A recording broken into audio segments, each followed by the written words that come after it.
नमस्कार सर। सत साहिब। सर क्या नाम है आपका? मनोज वर्मा। मनोज जी, आप कहाँ के रहने वाले हैं? मैं पटना बिहार के रहने वाले हूँ। मैं पटना हाई कोर्ट में इनकम टैक्स का वकील हूँ। सर, संत रामपाल जी महाराज से नाम दीक्षा लेने से पहले क्या आप कोई भक्ति साधना करते थे? हाँ जी, करते थे। मैं बहुत सारी जितना भी देवी देवताओं हैं 12 ज्योतिर्लिंग 51 शक्तिपीठ सब जगह गया हूँ। आसाराम के पास भी गए, उनकी भी सत्संग सुना। दाती जी महाराज से भी पाली आश्रम में मिला, उनका भी पूजा अर्चना किया। सुदर्शन जी महाराज के पास भी गए, वहाँ भी मैं उनका सत्संग 3 दिनों तक सुना। फिर विभिन्न जितने भी धर्म गुरु हैं लगभग 10-15 उनके पास गए और उनका सत्संग सुने, लेकिन किसी का सत्संग हमें समझ में नहीं आया। सर, आपने बताया कि आप इतनी सभी देवी देवताओं की भक्ति की, ज्योतिर्लिंग पीठ भी गए, उसके अलावा इतने धर्मगुरुओं के पास भी गए, लेकिन आपको वहाँ का सत्संग समझ नहीं आया। इन सभी भक्ति साधनाओं से आपको क्या क्या लाभ हुए? हमें लाभ तो कुछ प्राप्त नहीं हुआ। हमारे पिताजी लगभग 10 साल कैंसर से पीड़ित रहे, ऑपरेशन भी हुआ, इसके बाद भी वो इस दुनिया में नहीं रहे। वो शिव की आराधना करते थे। रजरप्पा हर महीने वो माँ छिन्नमस्तिके के शरण में जाते थे। बकरा बलि होता था जिसमें दया भी आता था, लेकिन फिर भी वो बलि पूजा करते थे। मेरा भाई भी था, वो भी शिव की पूजा करता था, दुर्गा काली का भी पूजा करता था। इसके बाद वो भी पॉइजन खा के इस दुनिया से चला गया। माता जी भी हमारी वैष्णो देवी की पूजा करती थी और लगभग सब देवी देवताओं की पूजा करती थी। पूजा करने के बाद भी उन्हें कुछ लाभ प्राप्त नहीं हुआ और अब वो पागल हो गई हैं। हमारी शादी के भी 8 साल हो गए, कोई बच्चा नहीं हुआ। 7 साल तक देवी देवताओं को हम पूजा करते रहे, जन्म से ही, प्रारंभ से ही देवी देवताओं को पूजा करते रहे, लेकिन हमें कोई बच्चा प्राप्त नहीं हुआ। ये सभी साधनाओं के बावजूद भी हमारे घर में सारे लोग दुख से ही पीड़ित रहे। ये साधनाओं से किसी तरह का सुख प्राप्त नहीं हुआ। सर, आपने बताया कि आप इतने धर्मगुरुओं के पास गए, उसके अलावा आपने बहुत सारे और देवी देवताओं की भक्ति साधनाएं भी की, लेकिन आपको फिर भी दुखों का सामना करते रहना पड़ा। आपके पिताजी की कैंसर से मृत्यु हो गई, आपके भाई ने जहर खा लिया और उनकी भी मौत हो गई। आपकी माताजी वैष्णो देवी की पूजा करते करते पागल हो गई और आपको भी संतान की प्राप्ति नहीं हुई। तो फिर आपको संत रामपाल जी महाराज के बारे में ज्ञान कहाँ से प्राप्त हुआ? संत रामपाल जी के बारे में ज्ञान अचानक टीवी चैनल पर वो इनकी साधना चलती थी। देखते देखते एक दिन हमने वो टीवी चैनल को देखा और सुनने लगे। गांधी मैदान में पुस्तक मेला लगा हुआ था। पुस्तक मेला के दौरान भक्ति सौदागर का संदेश एक पुस्तक मिला। पुस्तक तो हम पढ़े नहीं, ला के कुछ दिन बुक शेल्फ में रख दिए, लेकिन जब उसको समय मिला, समय निकाल के उसको पढ़े तो हम बहुत रोए। 12 नवंबर 2014 में जिंद तक हम गए भी नाम दीक्षा लेने के लिए। हमको बुलाया गया कि यहाँ आ जाओ। हमने जब फ़ोन करके पूछा तो कहे कि नाम दीक्षा लेने के लिए यहाँ चले आओ। 12 नवंबर 2014 को हम जिंद तक गए, लेकिन जिंद स्टेशन से ही हमको वापस लौटा दिया गया कि आगे जाना उचित नहीं है, चूँकि आश्रम को घेर लिया गया है। फिर हम वापस चले आए। तो सर, आपने बताया कि आप जिंद से घर वापस चले गए और नवंबर 2014 में आपको नाम दीक्षा प्राप्त नहीं हुई। तो फिर संत रामपाल जी महाराज से आपने नाम दीक्षा कब प्राप्त की? क्योंकि उसके बाद तो संत रामपाल जी महाराज आज लगभग 4 साल होने को हैं, हिसार जेल में बंद हैं। मुझे अध्यात्म का ज्ञान भक्ति सौदागर का संदेश पढ़कर हुआ। इसके बाद हम फिर आश्रम में फ़ोन किए। इसके बाद ज्ञान गंगा पुस्तक हमें मुफ्त में मिला, उसको पढ़े विस्तार से। तब हमको ज्ञान हुआ कि कबीर परमेश्वर ही सच्चे देव हैं, और फिर अपने आत्म दिल में उन्हीं को वो परमेश्वर मानकर और उनको पूजा करने लगे। जब नवंबर 2014 में जब वहाँ गए तो वहाँ जाने का कोई रास्ता नहीं मिला। इसके बाद भी हम उन्हीं को परमेश्वर मानकर, कबीर परमेश्वर को ही परमेश्वर मान के अपने दिल में उनकी पूजा करने लगे। 11 जून 2018 को हमने गया नाम दान केंद्र से नाम दीक्षा लिया और उन्हीं के चरण में भक्ति करने लगे। सर, आपने बताया कि आप लगभग नवंबर 2014 से ही कबीर साहब जी को पूर्ण परमात्मा मानते रहे और उसके बाद आपको 4 साल बाद जून 2018 में संत रामपाल जी महाराज से नाम दीक्षा लेने का मौका प्राप्त हुआ और आज लगभग आपको नाम दीक्षा लिए हुए 2 महीने ही हुए हैं। तो क्या संत रामपाल जी महाराज से नाम दीक्षा लेने के बाद आपको कोई लाभ भी प्राप्त हुए? हाँ जी, कबीर परमात्मा को जब अपने दिल में बसा लिए तो 2017 को हमारा फर्स्ट इशू होने वाला था। हमने विभिन्न डॉक्टरों को डेहरी में भी और पटना में भी दिखवाएं तो डॉक्टर बोला चाहे तो बच्चा को बचाएंगे या बच्चे की माँ को बचाएंगे।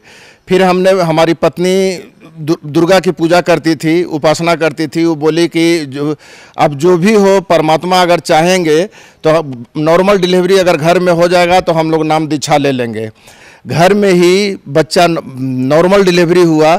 जो डॉक्टर उनका ट्रीटमेंट कर रहे थे तो वो भी हैरान हो गए कि ये कैसे हो गया। डॉक्टरों का कहना था कि चाहे तो बच्चा बचेगा या उसकी माँ को बचा सकेंगे। ये पहला लाभ था। दूसरा लाभ ये हुआ कि हमारे पीठ में एक गांठ बन गया था, बहुत बड़ी गांठ थी। हम जब डॉक्टरों से परामर्श लिए तो बोले कि आपके पिता को भी कैंसर था, हो सकता है कि आपको भी कैंसर हो, इसको बायोप्सी टेस्ट के लिए भेजिए। हम बहुत डर गए थे। इसके बीच में ही मैं 11 जून 2018 को परमेश्वर के शरण में आए और नामदान गया नाम ध्यान केंद्र से हमने नाम लिए। नाम लेते ही ठीक 10 दिन के बाद वो गांठ जो धीरे धीरे छोटा होना शुरू हो गया। अभी भी मेरे पीठ में गांठ है, वो धीरे धीरे छोटा होना हो गया। और बहुत सारे लाभ हैं जो घर में रोज प्रतिदिन कुछ न कुछ हमें लाभ प्राप्त हो ही रहे हैं, जिसकी मैं वर्णन नहीं कर सकता। हमारी पत्नी को भी बैक पेन था और सर में हमेशा दर्द रहता था, सर भारी भारी जैसा लगता था, या फिर उन लोगों का अंदरूनी प्रॉब्लम भी था। संत रामपाल जी के परमेश्वर की दया से आज वो बिल्कुल ठीक हैं। मेरी पत्नी को भी बैक पेन होता था, सर में दर्द रहता था। जब संत रामपाल जी से ने गया नाम ध्यान केंद्र से नाम दान ली, इसके बाद उनका बैक पेन भी खत्म हो गया है, सर में दर्द भी खत्म हो गया है, और जो औरतों की बीमारी रहती है वो भी समाप्त हो चुका है। आज वो बिल्कुल चंगी हैं। मैं पटना हाईकोर्ट में एडवोकेट हूँ। विभिन्न केसों के दौरान मुझे धमकियाँ मिलती रहती थी। संत रामपाल जी से नाम दान लेने के बाद वो धमकियाँ मिलना बंद हो गया है। एक प्रॉपर्टी थी हमारी जो 5-7 साल से हम चाह रहे थे कि इसको बेच दें, लेकिन कोई ना कोई अड़चन आ जा रहा था, जबकि वो प्रॉपर्टी मेरे नाम से था। पर आज वो प्रॉपर्टी निकल चुका है, बिक चुका है। जब से 2-2.5 महीने से संत रामपाल दास जी से जब से हमने नाम दीक्षा लिया है, सुखों का भंडार घर में आ गया है और आज हम बहुत सुखी हैं। सर, आपने बताया कि संत रामपाल जी महाराज से नाम दीक्षा लेने के बाद आपके घर में सुखों का भंडार आ गया, जबकि उससे पहले देवी देवताओं की भक्ति करते करते आपके ऊपर दुखों का पहाड़ टूटा हुआ था। लेकिन संत रामपाल जी महाराज आज 4 साल से जेल में हैं, और जैसा कि आप खुद बता रहे हैं कि आप हाई कोर्ट में एडवोकेट हैं, तो आपका इनके केसों के बारे में क्या कहना है? संत रामपाल दास जी का केस मैंने स्टडी किया है। उस केस में कोई जान नहीं है। ये तो भारत की दुर्भाग्य है कि लोगों को फंसाया जाता है, निर्दोष लोगों को फंसाया जाता है। वाकई हमने उसको स्टडी करने के बाद यही पाया कि आज उनको फंसाकर किसी न किसी विभिन्न तरह के केसों में उनको जेल में रखा गया है। इस केस में कोई जान है नहीं। आज न कल ये बरी होंगे, संत रामपाल दास जी बरी होंगे। और ये भारतीय कानून का व्यवस्था जिसमें बहुत सारे ऐसे केस हैं जिसकी अब ज़रूरत नहीं है, और उसी केस के अंतर्गत संत रामपाल दास जी को बंद किया गया है। इनको झूठा मुकदमा में फंसाया गया है और ये बिल्कुल बरी होंगे। सर, आपने बताया कि आप बहुत सारे धर्मगुरुओं के पास गए, वहाँ VIP ट्रीटमेंट लेने के लिए आपको कई हज़ारों रुपए भी देने पड़े। जैसा कि मीडिया में बताया गया कि संत रामपाल जी से अगर आपको नाम दीक्षा लेनी है तो आपको उनको कुछ पैसे देने पड़ते हैं। आपको कितने पैसे देने पड़े संत रामपाल जी महाराज से नाम दीक्षा लेने के लिए? मैं विभिन्न भक्ति साधना करने के बाद जहाँ जहाँ भी गए, जिस धर्मगुरु के पास गए या फिर जहाँ जहाँ मंदिरों में गए, अमरनाथ हुआ या वैष्णो देवी हुआ, वहाँ VIP दर्शन करने के लिए हमसे कुछ न कुछ एवज में रुपया ले गए। कहीं 10,000, कहीं 11,000, कहीं 20,000, कहीं 25,000। जब धर्मगुरुओं के पास गए वहाँ भी रहने खाने का अलग व्यवस्था करने के लिए या फिर हवन करने सामग्री या हवन विशेष हवन करने के लिए कहीं 20,000, कहीं 15,000, कहीं 51,000 रुपया लगता था। लेकिन जब संत रामपाल जी के चरणों में आए, इनसे नाम दीक्षा लिए, यहाँ कोई शुल्क नहीं लगता है, बल्कि नाम दीक्षा लेने के बाद जो पुस्तक हुआ या माला हुआ या फिर अमृत जल हुआ, जो भी पूजन की सामग्री है या नाम की सामग्री है, ये बिल्कुल मुफ्त में हमको दिया गया। यहाँ न वीआईपी कोई बच्चा है, न कोई अमीर व्यक्ति है, और अमीर से भी अमीर व्यक्ति यहाँ निःशुल्क सेवा पाता है और उनकी भक्ति साधना करता है।